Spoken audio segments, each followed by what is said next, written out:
बिस्मिल्लाहिर्रहमानिर्रहीम इय्याका नअबुदु व इय्याका नस्तईन। मेरे पाकिस्तानियों, अब जो पाकिस्तान के मौजूदा सियासी संगीन हालात हैं उसके मुताबिक आप देख रहे हैं कि फौज के अंदर से ही फौज ने जो खत लिखा है chief of army staff general Asim Munir साहब को कि जनाब आप मेहरबानी करें, आपने जो अवाम में और फौज के दरमियान एक खलीज पैदा कर दी है और आपने ये जो फौज को सियासी बना दिया है, आप मेहरबानी करें, आप इस्तीफा दे दें। आप 2027 का ना सोचे कि मैंने उस साल तक जो है ना अपने ओहदे पर बरकरार है ना, आप मेहरबानी करें इस्तीफा दे दें, क्योंकि अभी अवामी ताकत जो है ना वो भरपूर किस्म का मुकाबला कर रही है। उसकी वजह है एक तो आपने फॉर्म 47 की जो हुकूमत जबरदस्ती लाए हैं उससे सारी अवाम खिलाफ हो चुकी है।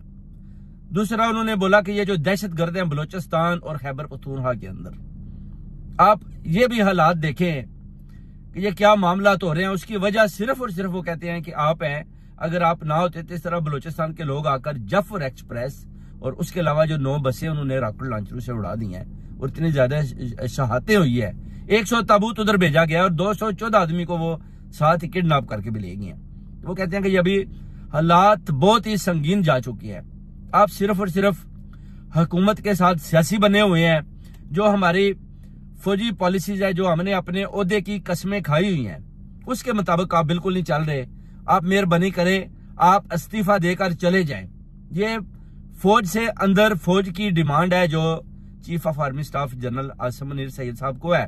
अब देखते हैं कि चीफ साहब इस पर किस किस्म का रद्द अमल करते हैं, क्योंकि आपके जो DGISPR किस किस्म की प्रेस कॉन्फ्रेंसें कर रहे हैं और उधर बलोचिस्तान का वजीर आला जिस किस्म की प्रेस कॉन्फ्रेंसेस कर रहा है वो बिल्कुल नाकाबिले कबूल है। बलोचिस्तान की अवाम ने ये बताया कि हमें ये जो बातें कर रहे हैं ये झूठ पर मबनी है, और बल्कि पंजाब और खैबर पख्तूनख्वा की हुकूमतें भी यही कहती हैं कि ये बिल्कुल झूठ बोल रहे हैं। शहादतें बहुत ज्यादा हैं, मुल्की हालात बहुत खराब हैं, जैली हुकूमत बुरी तरह नाकाम हो चुकी है और अभी जो आर्मी में और पाकिस्तानी कौम के अंदर जो नफरत की दीवार पैदा हो चुकी है वो कहते हैं उसको खत्म करना है।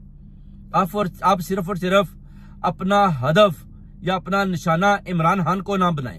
खान तो जेल के अंदर बंद है। अगर खान जेल के अंदर बंद है तो 13 सियासी जमातें मिलकर भी मुल्क को चलाने में नाकाम है, तो फिर वो कहते हैं कि आप भी उनका साथ दे रहे हैं, सियासी बने हुए हैं। हालांकि हमने जो ओहदा उठाया है उसमें सियासत के साथ हमारा दूर दूर तक किसी किस्म का तल्लक नहीं होना चाहिए।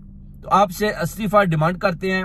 ऊपर जो आपने लोगों को, उनकी माओ बेटियों को बार बार एजेंसी से घरों से जाकर उठवा रहे हैं, वो कहते हैं कि ये भी नाकाबिले माफी है और नाकाबिले कबूल है। उसकी वजह है एक तो आपने उन सब के पासपोर्ट भी मनसूख कर दिए और अपने बच्चों के लिए, बच्चियों के लिए, मामू और उनके बच्चों के लिए आपने डिप्लोमेटिक पासपोर्ट बनवा लिए। डिप्लोमेटिक पासपोर्ट मेरे भाइयों क्या होता है, इसकी एंट्री होती है कुछ मुल्कों में, जैसे कि अगर आपकी ऑस्ट्रेलिया में एंट्री हो जाती है तो उसमें आप ये हिसाब लगा सकते हैं कि आपकी पूरे यूरोप में फिर आपको पता है आप एंटर हो सकते हैं। उधर फिर वो बॉर्डरों में इस तरह मुश्किलात नहीं है, ट्रेन के जरिए आप एक से दूसरी जगह पर जा सकते हैं। अमेरिका और कनाडा की तरफ भी ये जाते हैं, उधर भी इनकी एंट्री हो जाती है।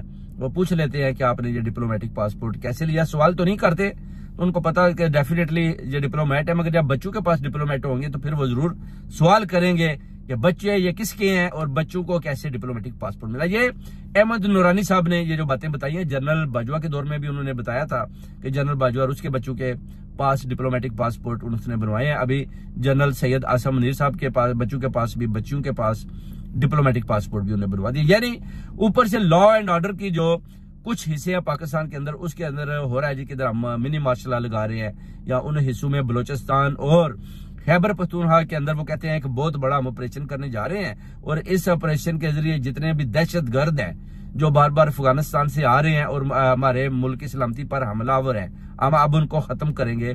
ये भी DGISPR ने फरमाया। मगर उधर जो दूसरी JUI की पार्टीज हैं खैबर पख्तूनख्वा के अंदर, वो क्या कहती है, वो कहते हैं कि आप हमें इस सवाल का जवाब दे दें कि आखिर ये दहशत गर्द अफगानिस्तान से पाकिस्तान में क्यों आते हैं, ये चीन और ईरान की तरफ क्यों नहीं जाते। ये भी एक बहुत बड़ा सवाल है। वो कहते हैं इस सवाल का भी आप जवाब दे सकते हैं। आप कहते हैं कि जनाब हम पाक आर्मी, हम दुनिया की नंबर 1 आर्मी है, तो फिर आप बता दें कि ये दहशत गर्द जो है हमारे साथ क्यों लड़ते हैं, फिर हमारी जो आर्मी के इतने जवान क्यों शहीद होते हैं, आप ये भी बता दें। ये लोग किस तरह अंदर दाखिल होते हैं और कौन इनको रसाई देता है कि ये जफर एक्सप्रेस के अलावा 9 बसों को भी और हजारा के जितने शिया कम्युनिटी है उनके भी गले काट देते हैं। ये एक बहुत बड़ा सवाल है जो खैबर पख्तूनख्वा से लोगों ने, उधर के जो मुफ्ती हैं उन्होंने किया है, मौलवियों ने किया है, मजहबी और सियासी जमातों ने भी जनरल साहब के आगे किया है।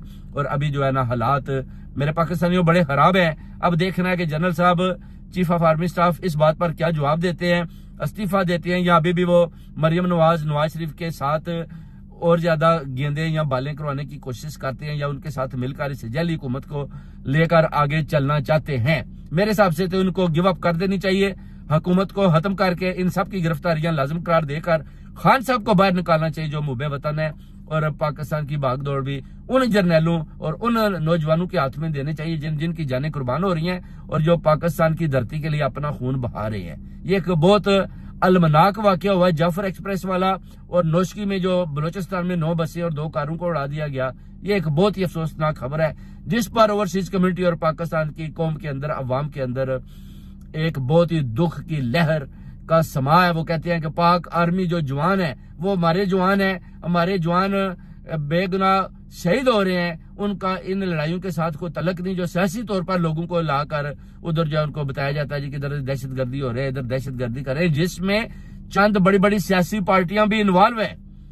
उसमें वो जो सियासी पार्टियां वो इन दहशतगर्दों को इंडिया आर्मी से राह के जरिए मंगवाते हैं और इस तरह की दहशतगर्दी करवाने के बाद इन जर्नैलों को भी डराने की कोशिश करते हैं कि अगर आप हमारी सीटों को, कुर्सियों को या हमारे ओहदों को लाने की कोशिश करेंगे तो आपको दहशतगर्दी का मुकाबला करना पड़ेगा। और वो है नवाज शरीफ, मरियम नवाज, शहबाज शरीफ, ये सारे मिलकर आसिफ अली जरदारी ये बार बार ऐसी हरकतें कर रहे हैं कि आर्मी को भी डरा रहे हैं कि अगर आपने थोड़ा सा भी हमारे खिलाफ किसी किस्म का एक्शन लेने की कोशिश करी तो याद रखें मुल्क के सारे हिस्सों में दहशतगर्दी शुरू हो जाएगी। अब जनरल साहब भी आकर एक बंद गली में फंस चुके हैं, सैयद जनरल आसिम मुनीर साहब। अब देखते हैं कि वो इन हालात को कैसे काबू करते हैं और कैसे जो है ना कि जनाब वो देखते हैं कि जनाब अब हमने मुल्क को कैसे चलाना है और खान साहब को कितनी देर अंदर रखना है और इस्तीफा देना है या नहीं देना। जो लोगों के पासपोर्ट मनसूख हुए हैं उनको अभी मनसूख ही रखना है और या अपने बच्चों को जो डिप्लोमेटिक पासपोर्ट मिले हैं उन पर वो कौन सी जगह पर जाकर गोल्फ और हॉर्स एंड कैटल शो और फ्रांस में कौन सी जगह जाकर